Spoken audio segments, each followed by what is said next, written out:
do that. And we'll get going.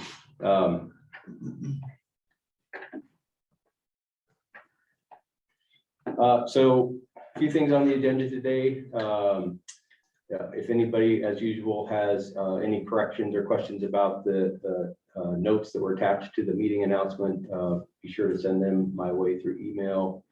I'll do a quick program update. Going to go over some, just give you an update on how FireFree went this year. Then Andy's going to give us a little bit of perspective on wildfire risk and insurance. And then we'll do our typical roundtable, and we'll be closing it down at 9:30. So with that, just a few things from a program update perspective. I think most of you know by now, but if you hadn't seen, Boone Zimmerly moved on to a new position. So we are currently have a vacant position that we'll be filling hopefully soon.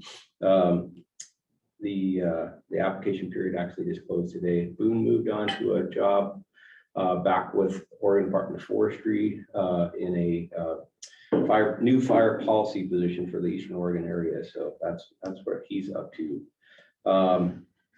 We've recently just completed the Redmond CWPP. It's basically the last step, which is signatures. And so that was our community wildfire protection plan update for this year.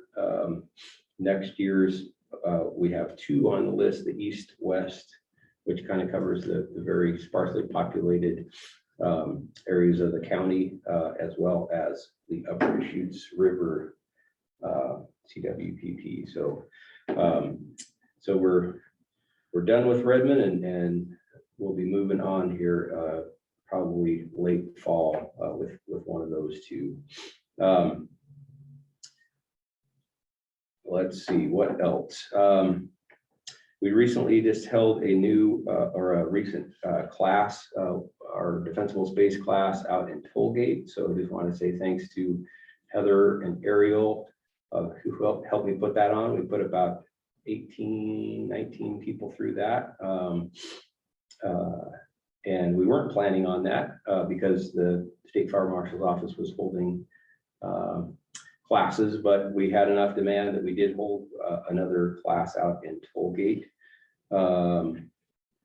And I was just going to also note, if you need any materials like brochures or things like that for any kind of upcoming events, let me know and we can get those for you at the road department. So we just had a new round of brochures, our trifold defensible space brochure printed, so got a lot of those on hand again now.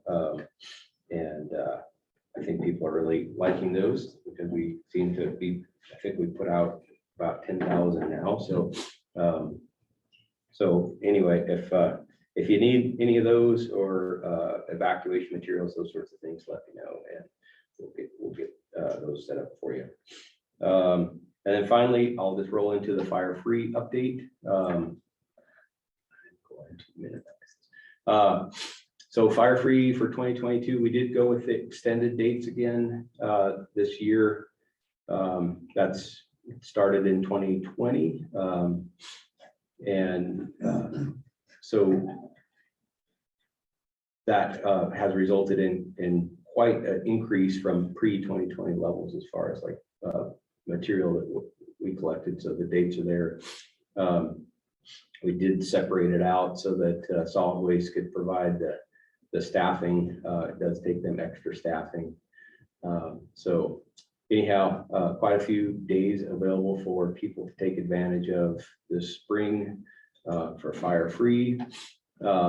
Here's a look at the numbers. We were down this year.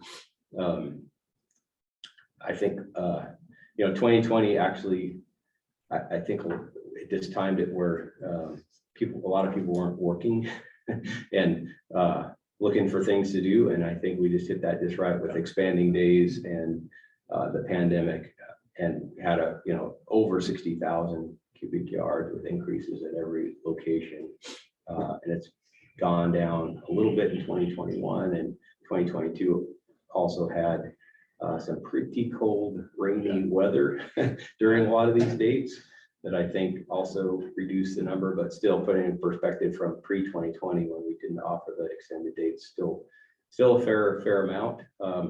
We did have to not offer the site on the west side of Bend this year. Brooks Resources was kind enough to offer that site again, but we were kind of getting crunched down to where traffic management and things were going to make that site a challenge moving forward. So we decided that that was really just not quite viable for us anymore.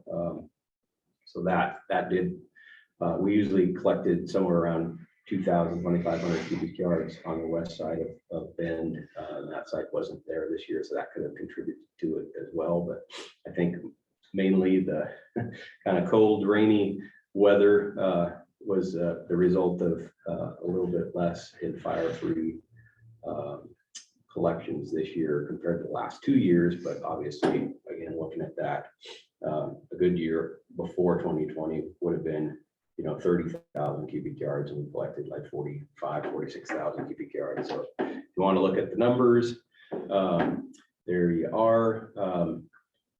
I think every site was down except for the Redmond site, actually surprisingly was up quite a bit. So I don't know. I know Eagle Crest in particular had a pretty good push for getting material from the numbers they shared with trailer loads and things that they had going out. So I don't know what else was going on in Redmond, but they definitely bucked the trend for the rest of the sites that were all down somewhat. So anyway, FireFree is behind us for another year. Still feel like 46,000 cubic yards of collected material is pretty darn good. So even though it's down from the last couple of years, felt like it was pretty successful event. So that's just a quick look at FireFree as well as some other updates. And just wanted to say thanks to all the other folks that help us put that event on. All the fire districts help with signage and communications, and we do get a fair amount of help out in the Sisters area from the fire districts and ODF and Forest Service, help kind of manage that traffic flow and things like that. So definitely thank you to the folks that helped out. Any questions either in the room or online about? I have a question that I was just wondering that in the fall, we usually have something that, like a half price. I was just wondering if that's going to happen and if there's an anticipated time frame for that. Yeah, as far as I know, we'll be offering that again. That's in cooperation with, so this is run, most of these events except for the Sun River Compost runs their own, is run through solid waste. In the fall, we partner with Deschutes Recycling to offer at half price. And as far as I know, they haven't indicated that they wouldn't offer that. And so we will plan on that again. That's typically end of October, 1st of November. But it's really kind of up to them and their staffing capability. And so they let us know when they can do that. We typically try to hold it the same time frame. So right around the 1st of November, right as the month changes over. So that's still the plan. Is that for all areas? That's just for not landfill for the fall. Yeah. The reason being is that they have that facility there that can actually take the debris and turn it into mulch. So it's been a year or so since we covered this, but it might be good to just mention a little bit of the fundamentals of the way it works is in the fall, they actually take that debris at a somewhat loss to them as a service to the community and open up, half price, but they just do it at the facility where they actually create the mulch. So the rest of the transfer stations, all that material is accepted by the county and then goes to the landfill. The spring FireFree, all that material actually goes to the landfill as well. So I think we got some people that were surprised when they were seeing that this material was going into the landfill this year. But that's been the practice for a number of years. It's typically not been as the event's going in, that they were actually pushing it in the landfill. They actually have typically ground it up and use it for alternative daily cover. But this year with space and staffing shortages combined, they just decided that they needed to kind of manage that in a little bit slightly different way. And so that all went into the landfill directly instead of the alternative daily cover that would be the typical practice. So, but that people were, I think, somewhat surprised because they thought it was recycled as far as like going into mulch, and that's not been the case for quite a few years, at least a decade or more, because that they just can't produce that much mulch. I mean, I think we take in more during the FireFree days than they do the rest of the year combined. It's that big of a difference. So that's quite a bit of material. So that would be half price on the dump fee, and Yep. still pay for transportation. You still pay for transportation. Yep. And the typical cost for dropping off a yard of material, they charge by the cubic yard, is $4. So it's $2 instead of $4. So that price. Yeah.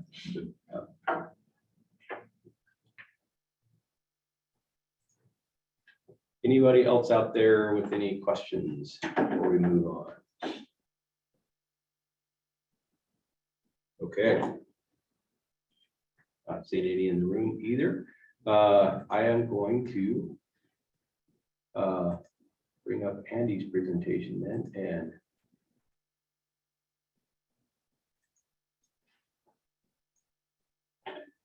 turn it over to you, and I can either give you the keyboard or I can just advance it for you, or I'll just kind of signal okay, when perfect. to do that. So a little disclaimer, I'm not used to doing this. I'm more of a one-on-one guy. In fact, my 22-year-old son helped me put this together last night. I'm going to use this pretty much as an outline, but I have a bunch of links on things that I've researched over the last month to kind of share with everybody. What I really wanted to do was have a dialogue as I'm learning. Things are changing really fast in the insurance industry for insuring homes in high-risk wildfire areas, and as well as the increased costs that are kind of coming out of nowhere. So I thought I would share some of those things with you today. If you can advance to the next slide. So a bit about me. I've been a insurance agent and financial advisor for Country Financial for 21 years. I live in La Pine. I have many trees surrounding my property. Melissa kind of saw where the area I live in, and you probably test all the trees out there. And then it was last winter, I was visiting with Tony and Kathy DeBone at the La Pine Truckers Light Parade, and I was just complaining about what's going on with insurance, and he goes, you know what, I have something you should probably get involved in. So I got asked to participate and observe a few meetings, and then I wanted to get involved, and the county appointed me as the insurance person on the steering committee. So that's why I am here with you guys today. So, all right. So first, if you can, the premium history, I think, is really important. I found some articles, Forbes, Bankrate, and Value Penguin, basically talking about the average cost of homeowners insurance in 2022. And I was shocked. The average homeowner, according to most of these links, where they were taking the averages of homes valued between 250 and 300,000, was anywhere from 1,400 a year to 1,800 a year. And what was really interesting to find out is even in 2022, Oregon is still in the top 5 lowest average homeowners premiums, where Colorado is in the top 5 and in many cases #1. And when I think about that, you think about Oregon versus Colorado and what we've been dealing with the last 5 years with wildfires. premiums for Oregon homeowners are very, very low. And my gut tells me that they can see those to dramatically increase in a very short period of time in the next 2 to 3 years. So I want everyone to understand that when, as a consumer, if you're complaining about how much your home insurance costs compared to everything else, you shouldn't be, because it is so low right now relative to other states in the West. But like I said, I don't have any crystal ball. I don't have a arm to all the other insurance companies out there on what they're planning on doing. I'm a captive agent, so I only offer country mutual insurance products, but I'm feeling it with my clientele and things of that nature. So I wanted to make sure I shared that with you. All of the links on this presentation, I'll forward to anybody that wants them, so they can do additional research as well. So We'll get those in the notes for people too, so they'll just go out to the entire mailing list there. So right now, according to these articles, the average homeowner's premium in Oregon is around $700, $800 a year for a $250,000, $300,000 home. Colorado, in comparison, is between $3,000 a year and $3,800 a year for just a standard homeowner's policy that would cover fire. Because with insurance companies, fire is fire, whether it starts inside the house or wildfire, it's a covered peril that will be insured based on your policy. Okay. Let's see here.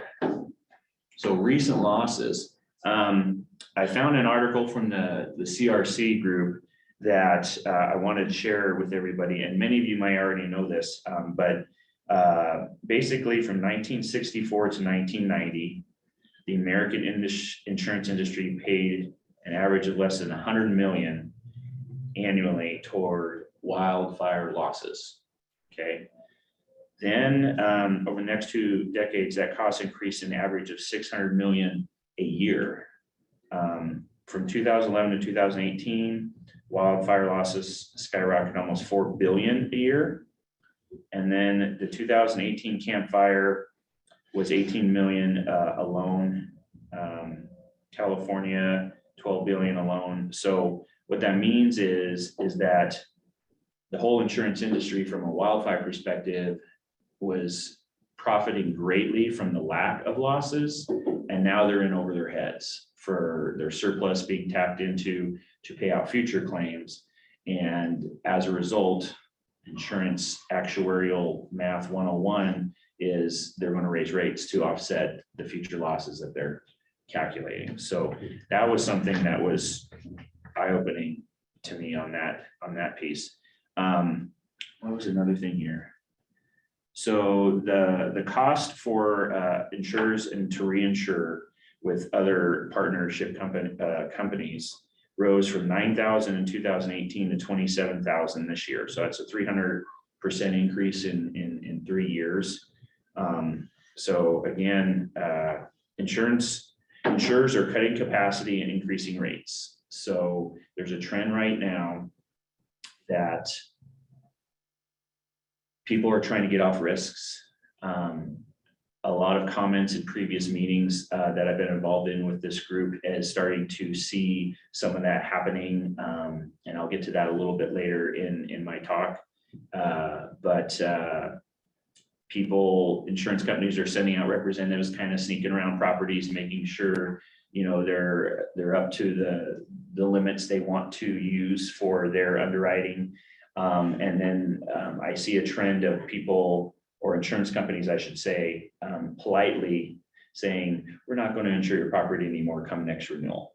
And not necessarily giving a reason, but if nothing's changed as a consumer, I would assume that's the reason. You're planning on my house burning down, so they don't want to insure it because they don't want to pay out the $300,000, $400,000, $500,000 to rebuild the house when that happens. So most carriers now consider wildfire to be every bit as catastrophic as hurricane, earthquake, or flood, but they don't have the data to charge the correct premiums for that. One thing I've been thinking of, and it might already be in the works, and I brought it up in as a comment in the NFPA training session I went to with some site sessions is why doesn't insurance do something like a independent flood coverage or hurricane coverage where it's a separate policy you can buy for a premium if you choose to do so? That would keep costs down, because where I live in rural Deschutes County down in La Pine, if the average homeowner is paying $1,000 a year in premium for their 10-year-old manufactured home or stick-built home, and they all of a sudden within 18 months have to pay $4,000 a year in premium, which is what the math is showing is probably going to happen across the area in Oregon, especially over here in Deschutes County in Central Oregon, is they're not going to be able to afford the premiums because they're on fixed incomes or they're retired and they haven't budgeted for this. And it's going to be really tough because then they're going to drop their insurance because they can't afford it. And then when the wildfire comes in, they have nothing.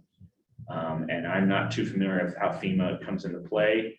I have my brother-in-law lives down in Mississippi near Gulfport, so they get hurricanes all the time. They pay like $5,000 a year for insuring their homes. And if FEMA does get involved, it takes them 2 years to process a claim. So those are some of the things that I think people need to think about. Now, most of these articles that I'm going to share with you are talking about California and what they've experienced in the last 2 years, like a 31% increase in non-renewals and a 203% jump in the top 10 counties with the highest wildfire risk. So what I would share with you guys is it'll make you frustrated and angry, but don't be shocked if you start to get non-renewal notices from your great insurance company that they don't want to insure you anymore. And you have to work with your agent or your company and try to find other solutions, because that could be coming down the pike. So as an insurance agent, I want to help people navigate that gauntlet that I can foresee happening there. So can you answer the next one? So I kind of jumped ahead. What are insurers doing? And that's not much. I heard in a previous meeting that maybe State Farm was offering some kind of subsidy to help you reduce the wildfire risk around your property. But to my knowledge, there isn't a single insurance company in Oregon offering a discount to bring your premiums back down if you've done the FireWise process to your property or met the home ignition zone, like 30 feet, 100 feet parameters that they're going to require. So that's one thing I think as consumers, when we have opportunities, talk to our insurance companies saying, hey, I was responsible, I took care of my property, how come I can't get a discount, and push that agenda, which will help all of us keep rates in perspective for premiums. Looks like Bob has a question. Okay, yes. Bob? Andy, I was gonna comment that one of our homeowners here in Mountain High is insured by USAA, and they did get a $17 discount on their policy because we are a FireWise community. So it is USAA that offers the discount in Oregon. So Bob, was that $17 a year? Yeah. Or a month, do you know? I didn't get into details with the lady, but she did Okay. say that they had just got their renewal, and she noticed that they were getting a $17 discount, and they are with USAA. That's good news. So maybe a lot of these carriers are seeing that this is important, not just to keep their customers with them, but also keep things reasonable. So maybe this is hopefully the first I've learned of a trend that will happen, because I think it needs to happen. So thank you for sharing that. Yeah, USAA has been doing that for several years. Okay, so The flip side, we have a resident that just told us that he was uninsurable by Amica. So he's constructing right now, but he's gonna have to find a different insurer on our review. And then our premiums, we've been in our house for 2 years. Last year, they went up 35%. This year, they went up 35%. So it's just a general market explanation that they gave us, that there's more concern in the Oregon wildfire, kind of what you were saying, the Oregon's low. This was Chubb, this is Chubb. So we're definitely seeing a trend of either higher premiums or declining coverage. Yeah, I think since like 2014, the average home insurance overall has only increased like 8-9%. But like you said, even my company, I'm getting renewals, and I used to get shocked when I see a 30% increase renewal, and now it's commonplace. I'm going to share something with my own personal policy. It's going to go up 30%, and no change in anything, no losses. So it's just starting to happen. So thank you for sharing that too. So sounds like USAA is one of the leaders in this. But again, when you get those explanations, well, it's just Central Oregon, or it's just, the counties you're living in because of the perceived risk. Once they get raised, they're not going to come back down. They don't really lower it because all of a sudden, hey, you haven't had a few wildfires for the last 5-6 years, so we're going to decrease your rates. They're going to keep it up there. They're a for-profit institution. So just keep that in mind. So pressure your insurance company, say, hey, what can we do here? That kind of a thing. So can you advance next one, Ed? So rate increases and non-renewals. Okay, again, we segued to this already. My personal example is I had my assistant calculate, hey, what's it going to be when I renew in August, and she figured it up, and I said, okay, I'm going to share this with my group. So I'm going up 30%. I have letters that I'm getting from people I'm bringing to Country Insurance that are getting non-renewed by their current carriers. One was out in off of Maston Road down just south of La Pine. I think they're actually in Klamath County. But I have copies of those letters. I keep in file. I black out all the names and policy numbers, of course. But I'm getting those in, that people are getting those non-renewal letters from their big carriers, names that advertise on all the sporting events. All those companies are doing that. And then I participated in the NFPA training and talked to some people. And there was one gentleman who lived in the Fall River area. We were talking about how premiums are increasing, and he said, yeah, one of my neighbors is paying $1,000 for his home insurance. I said, well, $1,000, that sounds really reasonable for where you're living. He goes, no, that's $1,000 a month. He's paying about $12,000 a year in premiums. And so I was taken aback.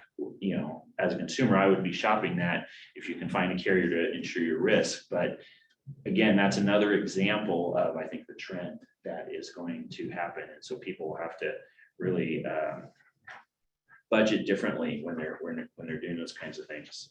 Let me see here. Question then. Yes. I'm just wondering, is there a difference of new construction versus older construction? So yes, the premiums are historically going to be half for a brand new house than an older home, because certain laws are being put in place where they have to do that on the onset, clear so much compared to homes that have been established for 15, 20 years. And so that's going to reflect. Sure. However, like you mentioned, I've had some course of construction or builder risk homes in Southern Shutes County coming to me because they can't find a carrier that will do it, even for a brand new home. Right. And even with defensible space pictures taken, say they cleared out everything, it's not satisfying the underwriters of the insurers. Again, these are just case by case things, but if you hear enough of them and they become more commonplace, then that's probably the sign of a trend of things changing there. One of the articles, go to the next one if you can. I can't remember where I'm at here. Okay, yeah. Wildfire risk scores versus fire protection class. Could you guess? So before some of the stuff happened, in my 20 years, we used ISO ratings or fire protection classes. You had a 0 or 1 through 10, 1 being the best, 10 being the worst. 10 fire protection class means they don't have a responding fire station or out in an unincorporated area. That means if it catches on fire, it's probably going to burn down. They're not going to respond per se. And those would get significantly higher premiums than people that were sub 10. And as an insurance agent, I knew who was a 10 and who wasn't. I could say, hey, this is what you're going to be paying. This is what you're going to be paying here. And people accepted that. Then overnight, within the last, I would say 12 months, now the insurers are using wildfire scores. Could you advance the next one in? And the companies are using some vendors, some firms, CoreLogic, Fireline, that are using their algorithms to help insurance companies evaluate the risk and price properties accordingly. Oregon's one of those, and it evaluates a risk property to wildfire by returning an easy to understand, normalized 5 to 100 score, giving insight to the potential risk of a wildfire.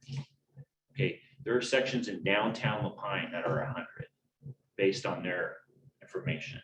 So commercial carriers, I'm friends with some of the brokers in La Pine, Bancorp Insurance, and we were talking, and yeah, they're getting heat for 100% increase on renewals as well as uninsurable risk right downtown La Pine. They may have a tree or so, but they're looking at a geographical area, and they say, oh, it's 100, done. So I'm working with my particular underwriting department to try to say, hey, we got to look at this more on a case-by-case basis than just a flat across the board situation. But CoreLogic is one of the people that all these insurance companies are going to start using.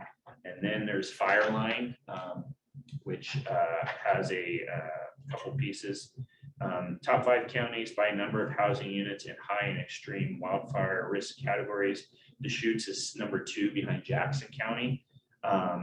So insurance companies again will say, hey, Deschutes County, if it goes, all these homes are going to have to be paid out on it. 21,000 homes in high risk areas.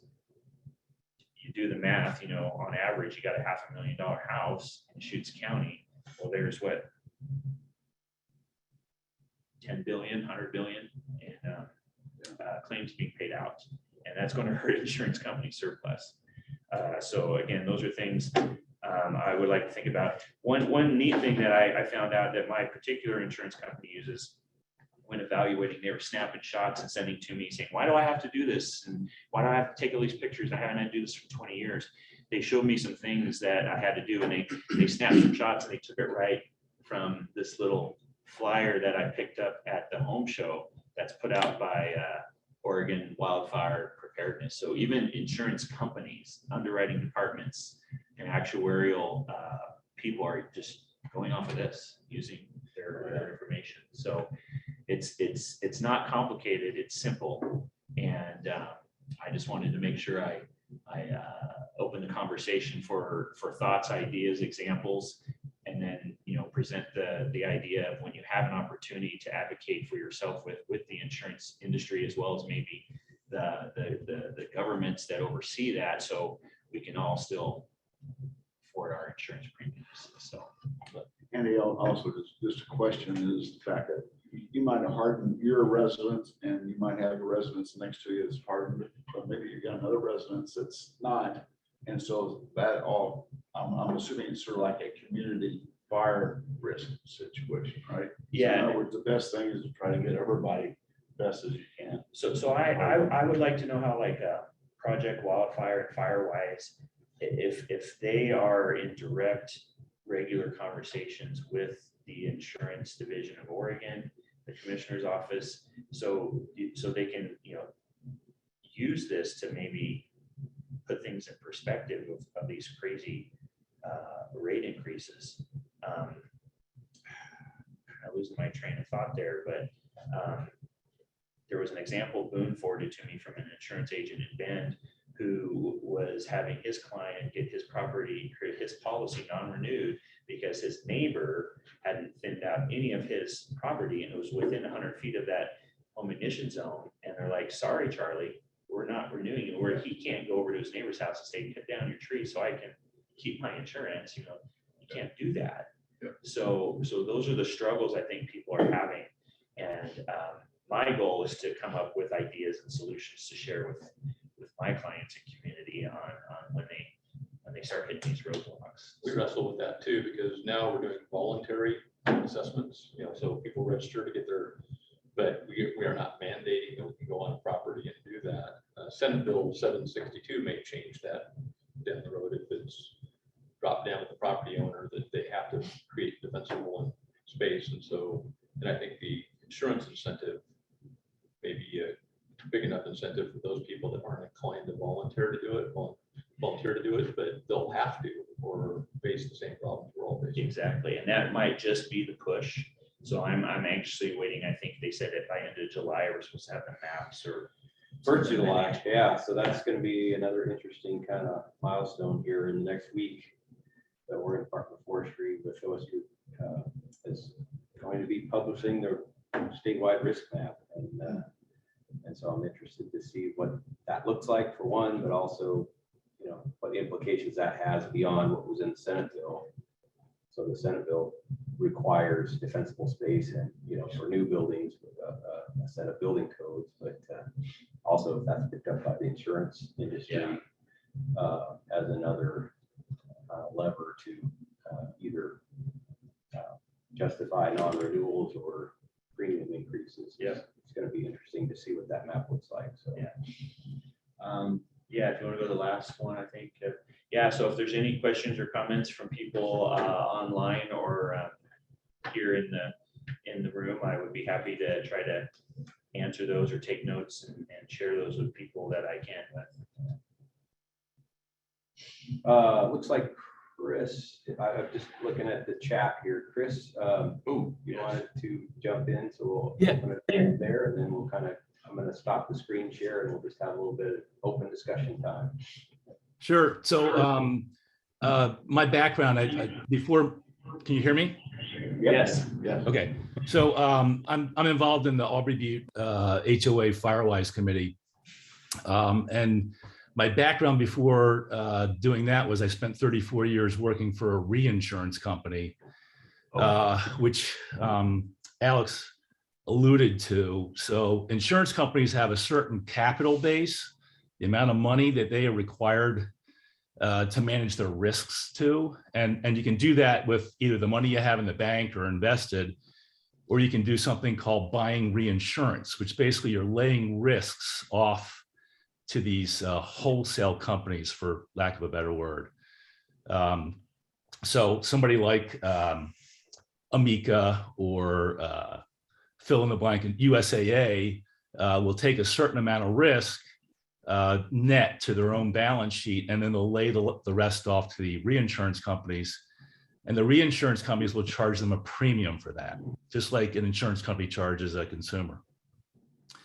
So, and those premiums are based on the risk that the insurance company and the reinsurance company understand. So as Alex said, some companies are just waking up to the fact that wildfire is a significant risk in parts of the country that they didn't understand previously. Companies, it's a very competitive industry. So some companies are smarter and more cutting edge, and some are behind the curve, no different than any other industry. So I would urge folks, if you're worried about your insurance coverage, you should be looking every 2 to 3 years to get quotes from other companies to keep your options open.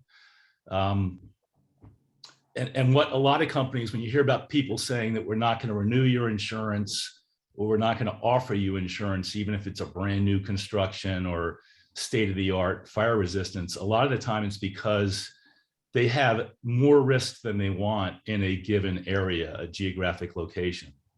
So take Ben as an example. If they didn't realize that Ben was prone to wildfires or at risk of wildfires, they might have last month or the month before or the quarter before asked somebody internally to add up all the risks in Bend and looked at that aggregate potential loss to get their actuaries to model it. What's the risk of, they're not going to lose 100% of them, but they might lose 30% or 50% or whatever the number is.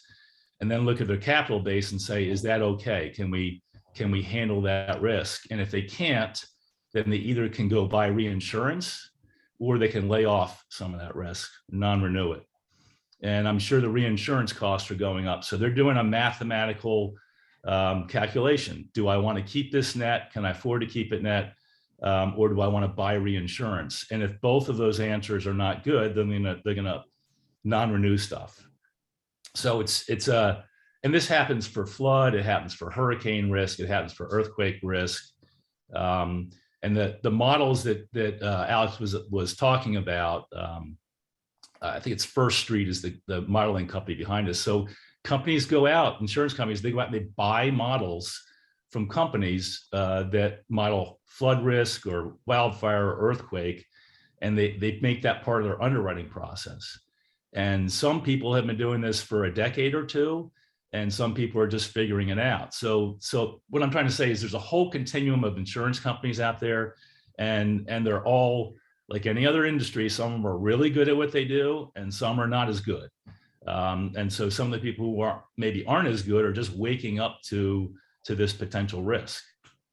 And those are the people that are going out and saying we're non-renewing or not offering insurance on new construction. So there's options out there. It's an incredibly competitive business. It's cyclical. Prices will go up. They'll come back down a little bit when people get more competitive. They'll forget about the losses they had. They'll write new risks. Then they'll have losses. They'll overreact. And that's why you see sort of the changes in appetite from insurance companies. So just to back up, Alex has got a much better perspective than I do about what's happening at street level. My perspective as a reinsurer was sort of at 10,000 feet, sort of the macro level view of risk, not the, can you insure my house in La Pine? I couldn't do that. I don't know how to do that. But the risk assessment at sort of the 10,000 foot level, that was my experience for a number of decades. So hopefully that just gives you a little bit of idea of the macro things that are going on behind what's happening here at the ground level. Awesome, thank you. Anybody else? Scary environment. Yeah. Thanks for letting me share. All the changes. So. Okay, well, we'll move on to roundtable updates. Ed Keith? Yes. Yeah, I'm sorry. This is Dean Richardson, and I couldn't get in on the Zoom meeting, so I just called in on my phone. But I did catch the presentation. Thank you very much. Yeah, I think the big difficulty with insuring wildfire risk is, unlike earthquake or flood or even hurricane, when the losses occur, they're most likely total losses for the homes. And so that's where the numbers really escalate. So the Upper Deschutes River Communities is arranging 2 public presentations with the Oregon Division of Financial Regulation, which is the insurance department in our area. They want to reach as many people as possible. So we plan on having one meeting in the La Pine area and another meeting in the Sun River area on Friday, July 29th and Saturday, July 30th. And we're working out the venues right now because we anticipate that there will be a lot of interest in this, and that it would certainly overflow the meeting room that we're having in the Sun River Library. So we're looking forward to getting a little bit more information from the state on that. Thank you. Thanks, Dean. And yeah, when you have all those details for those presentations, definitely let me know, and we'll get that those out to the Project Wildfire group. Will do. Okay, one last call. Anybody else? And then we'll do a quick roundtable update.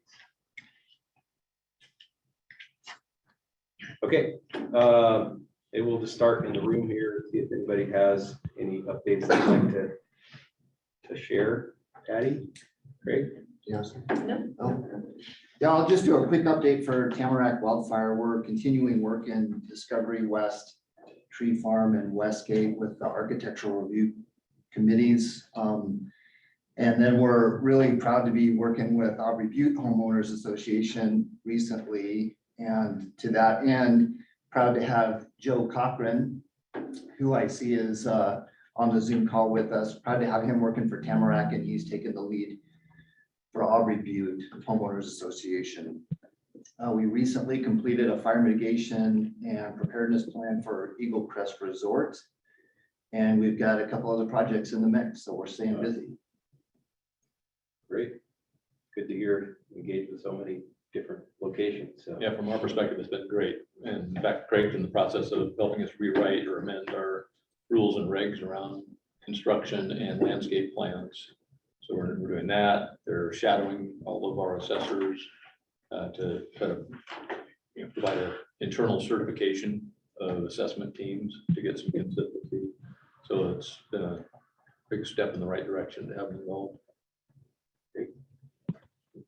Yeah, I'll just give a quick update. So I recently started at COIC as a Forest Fuels Project Planner. And that's a new position, and I'll be working with Heart of Oregon and the youth crews at COIC to do fuels reduction on both private and public lands.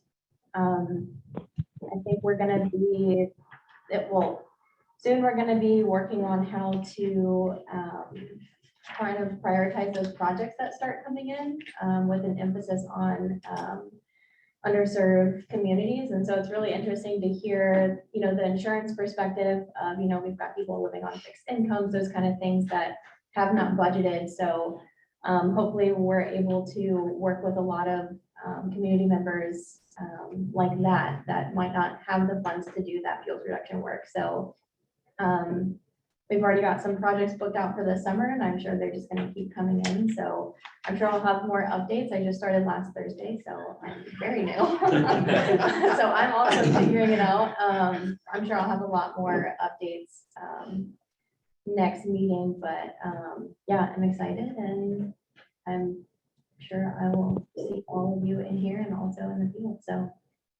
So that's a program that helps people reduce fuels that need financial assistance or something? Yeah, exactly. And it's not limited to that, though. I think we're going to be working to develop how we're going to prioritize those projects, because there's going to be so many, because everyone in Central Oregon is experiencing the need for fuels reduction. Right. So, how do we take those on and how do we prioritize those based on the wildfire risk, as well as, that underserved. So we're going to be working to figure that out. We don't really know what that looks like yet, because we obviously can't get to all the projects with the amount of youth that we have. So Heart of Oregon has a couple crews, and then so does COIC. So they train opportunity youth, and we're going to be going in with them and kind of splitting up. The different crews do different things. Some can run chainsaws, so some can run hand tools. They have chippers and those kind of things. So how can we bring those in, and which ones fit projects the best, and how do we schedule those out? So this is the first time the program's running, so it's kind of, we're gonna be figuring all that out. So, but those crews have been doing that kind of work for a while. Great resource, yeah. So I'd love to get everyone's contact information if that's possible. I would like to sit down and kind of discuss, a way of like funneling projects if you hear about those kind of things going on. And because I'm in the process of, okay, how do we schedule those out? What fits and what's going to work? So yeah, lots of work to do. Yeah, a couple updates from Ben Fire. We have been incredibly busy with doing several HOA home ignition zone assessments, as well as defensible space assessments in all the different communities around. I think their biggest question that always comes up is the insurance. And so this is great for links. We've just been dumping all that information that we get here from Firewise Project Wildfire and just giving that to them. And they are really appreciative of that. The other thing, working on lots of assessments for schools and hospitals with the state fire marshal wildfire risk reduction grant. And so that has been huge. They're really liking that. We get $5,000 per district, $1,000 per school or hospital. And then we go in and tell them how they can use that to make it a little bit safer. So that's a really good project that we've been working on. And that's all I have. Yeah. Great. I already gave my update, and the other thing I think I failed to mention, but it came up through the discussion, was just wanted to make sure everybody's tracking the map that's coming out here in the next week or so. So if you're have a property that's higher extreme, you should get a letter from ODF, but we'll be also presenting that, it looks like, to the Board of County Commissioners on the 6th to talk about that as well. So more to come in the next week or so on that. Great. Greg Brown with the Shoots River Woods, and I was at the 2-day seminar at in La Pine that was assessing the structure for wildfire with the state fire marshal. So that was a very good process. Then also the other thing is the fact that our grant that we got from the county is almost up, and we've been using three dumpsters for 6 weeks. It looks like it's probably about 340 cubic yards that we've gathered. So that's good. That's all I got. Yeah, still in process. Anything else? Nothing more for me. Okay. Again, I'm Lon with Aubrey Butte, and we are about 3 months into our fire assessment process, or it's brand new. Patty, thank you. We talked 6 months ago now. So we had talked to a lot of different HOAs about their programs, and Ed and Boone and others helped us really kind of develop it. And so kind of happy to say we're heading for over 200 fire assessments to date, between those who have already completed or people have registered. But as I said earlier, we're doing it on all volunteer basis, trying to figure out how once we have people stop registering, how do we go about assessing properties that they haven't stepped up for. And also very interested to see what's coming out with the OSU report on sort of fire risk communities. And so we're still sort of in development mode in some, but we've actually got a lot in place right now. We have about 10 assessment teams out there that are doing them. And so we're knocking off 10 or 15 a week type of thing. So feel good about the progress we're making, but there's a lot, and it's, you talk about fuel reductions, and you wonder how long it's going to take to make a dent in it. But you got to start somewhere, and so we're started now, and it's starting to make a difference. And it's my first meeting here. This is very helpful. Thank you for sharing all the information. Great, thanks. Yeah, that's awesome to hear you got 200 of those done. That's Huge. Even with the staff of the fire departments and myself and Boone, and sometimes ODF offers those, there's no way that we could get around to everybody's house. Yeah. And so it's really nice to have that.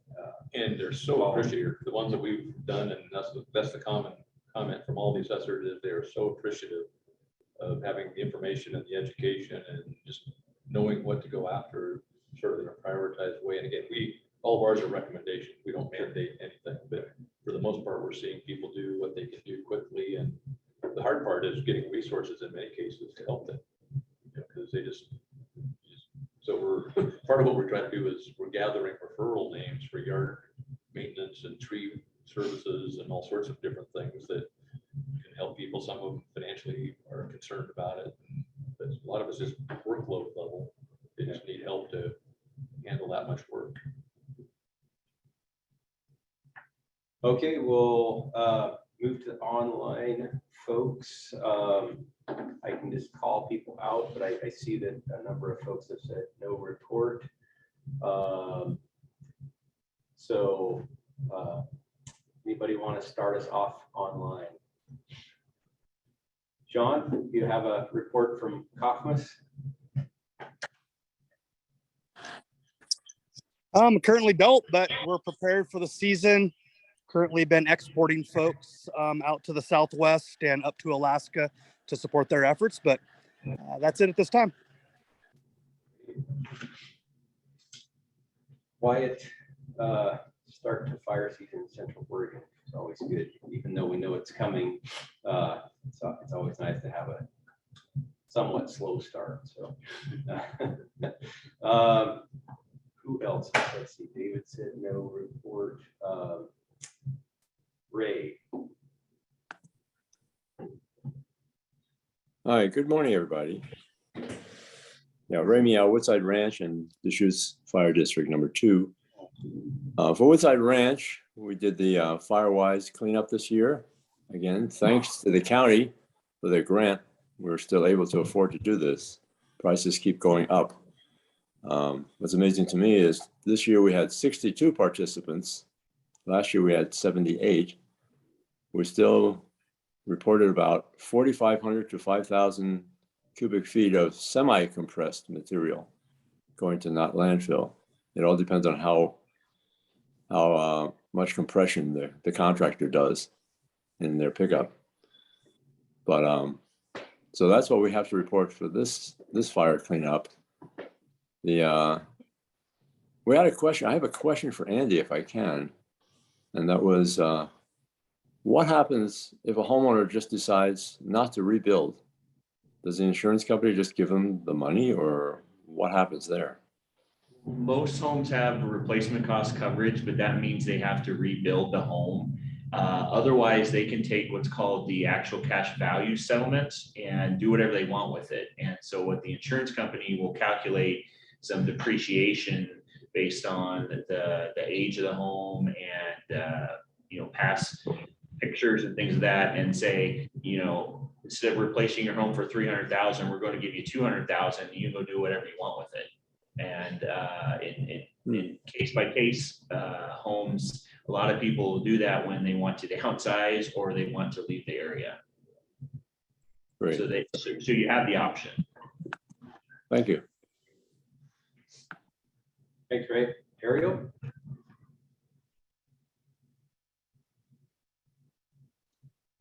Hi, everyone.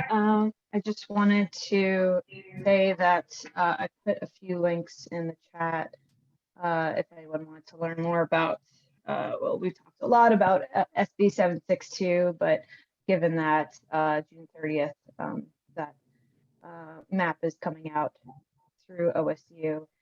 And I don't yet have, OSU is going to have a website specific to explaining that map. Once I have that link, I'll send it out. It'll be something like OSU wildfire risk map.oregonstate.edu. But don't go there yet. It's not out yet. But yeah, June 30th is the date. And then I'll also put in the chat here, if you have questions about 762, you can email that email address. And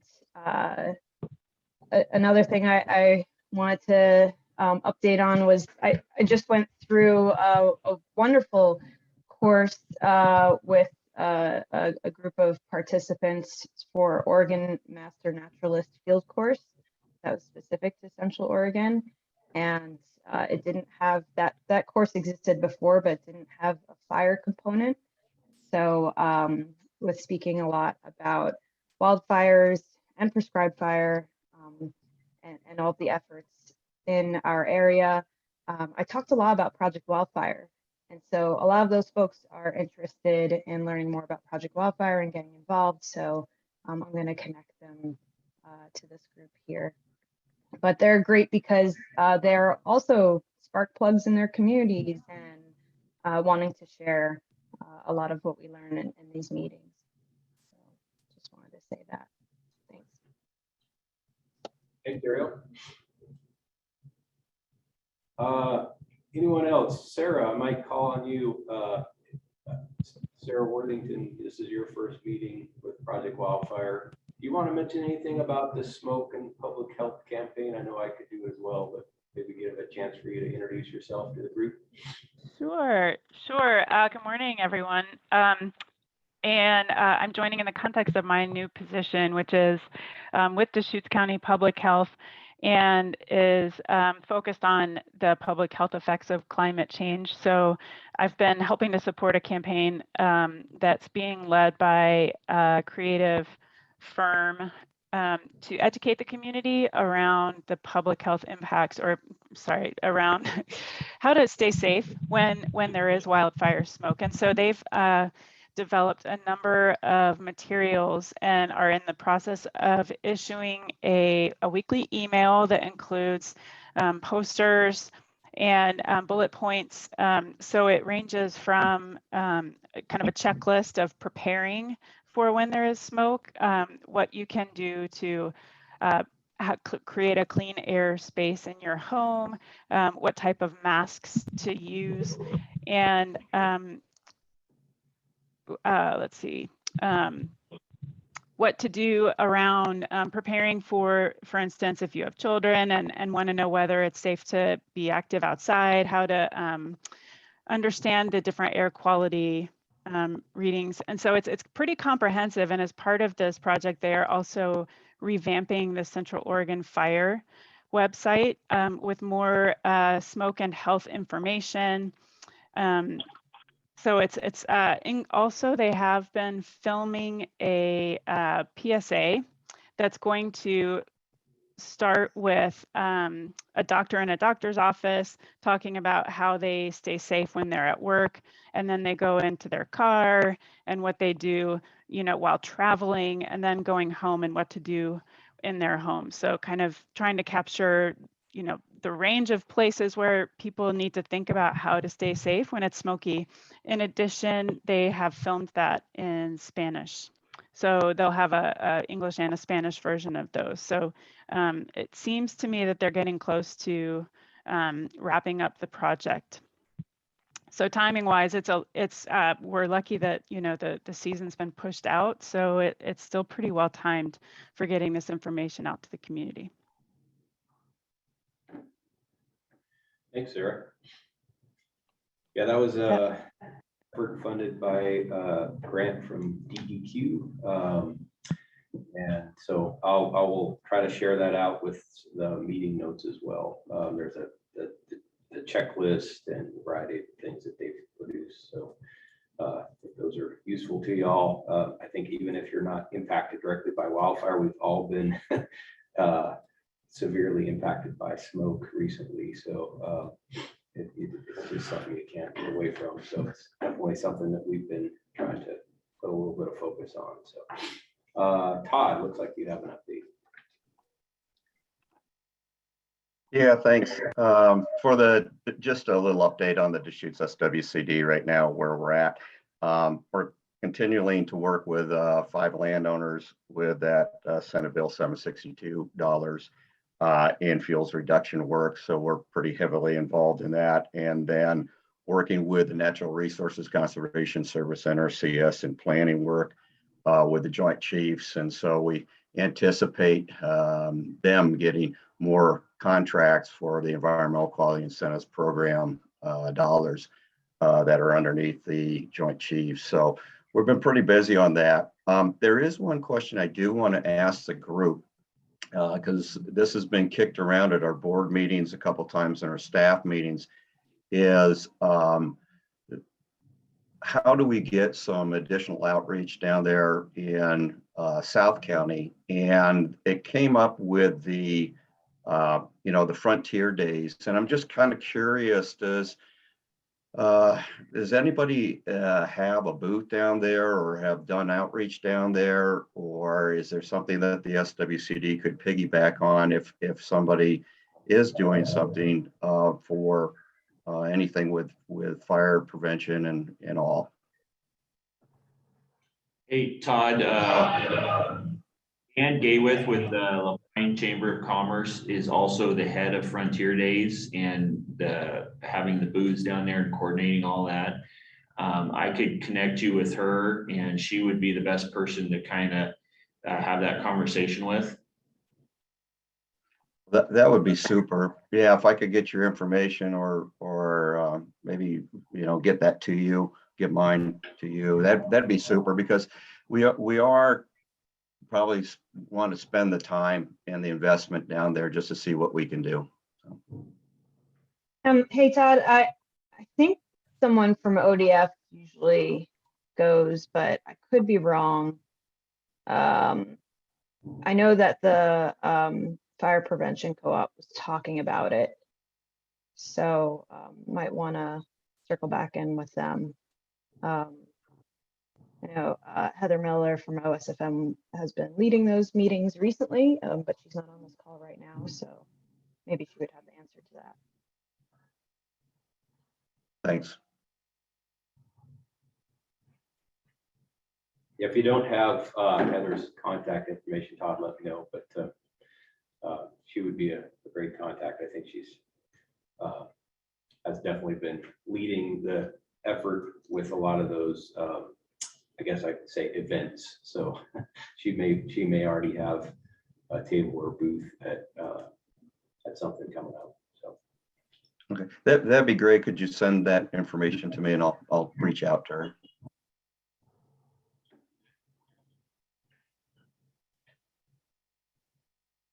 okay, will do.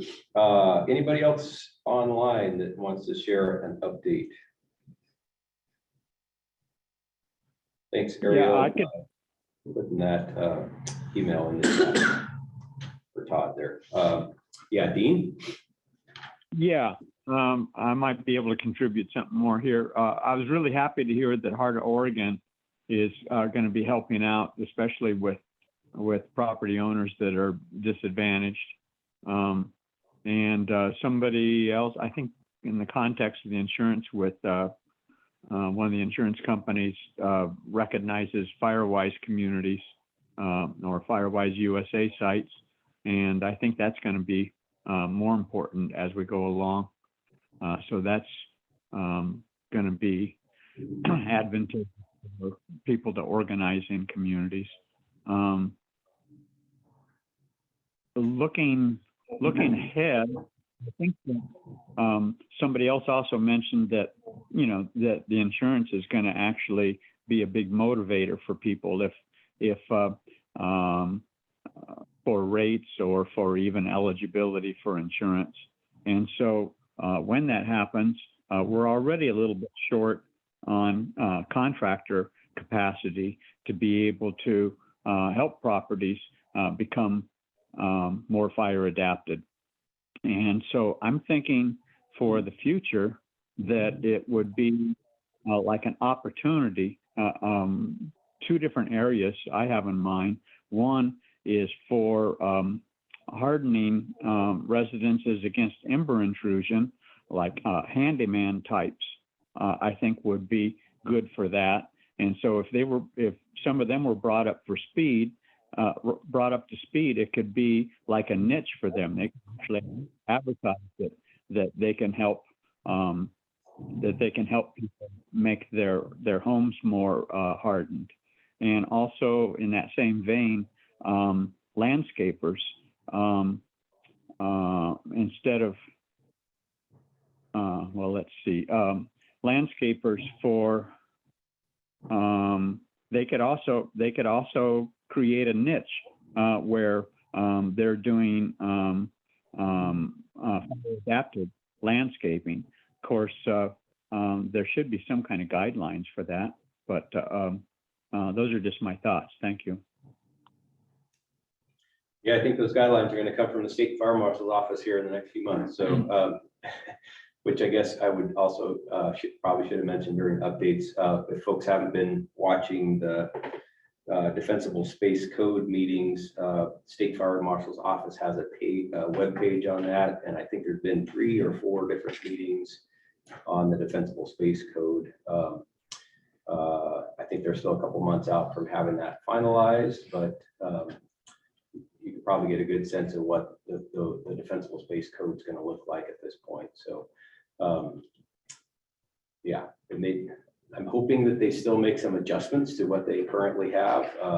I have some concern about universal tree spacing without regard to tree size or species, but we'll see what comes out the other end of that process, because I think if it's if it's the code that they have right now on their website, I don't think that it's going to be very widely adopted, honestly. So we'll see. But They brought that up in the meeting specifically, that especially like the ranches and things were so upset about the 10-foot crown spacing and all that. And they basically spoke to there will be a lot of flexibility, other things taken in instead of just enforcing that rule all the way around. So it sounds like they're all aware of it, and hopefully we can come up with some kind of flexibility. And then who's going to be enforcing that? You know, whose interpretation is it up to when it comes to that flexibility? So yeah, more to come on that as well. But anyhow, that's out there on State Fire Marshal's webpage. If you want to track any of that, there's hours and hours of meetings you can watch recorded. So Do you see it going to that level where there is, like, for landscapers or contractors, there's required training, so they're qualified to, because I was talking to a fire chief in, I think it was Moreno County, California, and they require that now, to where, you know, they meet and train the landscapers. And yeah, I mean, from our experience with landscapers, they almost never took the fire prevention into account. I don't know if it's going to go to the extent of actually being required, but I could definitely see you know, some kind of educational linkage between the state fire marshal's office and the local, you know, fire marshal staff interfacing with those folks so that they're up to speed. I just don't know that it's going to. Well, it happens at the approval level. It happens at the approval level for some of the HOAs when, you know, you have a Craig or somebody like that that has to approve it fire prevention wise from the building plans or the landscaping plans, but they're learning about it sort of after the fact, or you know, through that process, as opposed to specific training and focus on it. Yeah, I definitely know that there's going to be, you know, a big educational push, and I hope that part of that includes the landscape, you know, industry, because those are the folks in a lot of cases that are going to be, you know, implementing the work. And so I would hope that they're a direct target of that educational effort. So their focus is always to build out the 0 to 5 foot zone. Yeah. And our focus is always as many to get it out. Put as many plants as possible right next to the house. And we're going in and retrofitting all the places and taking all that back out. So so at some point we've got to get a little bit more alignment with the landscaping folks for sure. Yeah. All right. Last call for oh yeah, thanks Ariel for putting that link to the page I was talking about in the chat as well. So that's the page. And with that, last call for anybody online with any update they want to share. Okay. Well, thanks, Andy, especially for taking the time to put that together. I will get your links out in the meeting notes so folks can kind of dive into that a little bit deeper. But it's always an interesting conversation around insurance. So thank you for bringing the information to us today. You bet. And with that, I'm going to go ahead and close the meeting, and you all get about 14 minutes back in your day. Okay. Good. Thank you.